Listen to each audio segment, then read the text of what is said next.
Hi viewers, this is Nizam, second pro BAM student at Government Ayurvedic College Guwahati.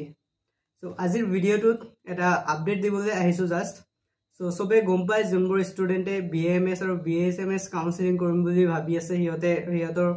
Declaration form submission চলি আছে যে ইমান দিন আজি 26 তাৰিখত লাষ্ট ডেট আছে যে কিন্তু এতিয়া এটা গুড নিউজ আহিছে যে বহুত ষ্টুডেন্টে বহুত মানে কম সময় দিয়া হৈছে যে হেতুৰ বাবে মানে সাবমিট কৰিব পৰা নাছিল তো মই আগৰ ভিডিওটো কৈছিলো যে এটো বহুত কম টাইম দিয়া হৈছে সো এতিয়া মানে এটো ডেটটো এক্সটেন্ড কৰা হল সো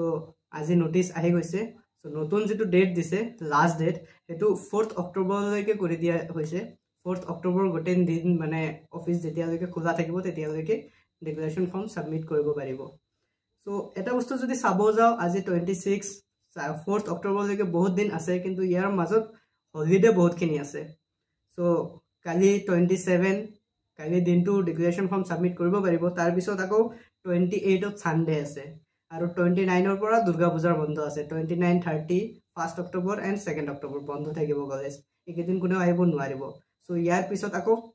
3 তাৰিখ আৰু 4 তাৰিখে সময় পাব ডিক্লেৰেশ্যন ফৰ্ম সাবমিট কৰিবৰ কাৰণে সো যোনবোৰ ষ্টুডেন্ট এতিয়ালৈকে ডিক্লেৰেশ্যন ফৰ্ম সাবমিট কৰা নাই আৰু BAMS BASMS কাউন্সেলিং কৰিম বুলি ভাবি আছে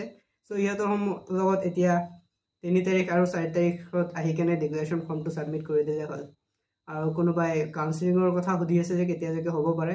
সো এটো around 15th অক্টোবৰ বুলি ভাবি থোৱা মানে 2-3 দিন আগত বা পিছত সো around 15 অক্টোবৰ কাউন্সেলিং হৈ যাব আৰু মই আপডেট দি দিম যিকোনো আপডেট আহিলে লগে লগে পাই যাবা সো এখিনিয়ে আৰু and yes ভিডিওটো যদি ইনফৰমেটিভ লাগিছে লাইক কৰিবা and do subscribe bye bye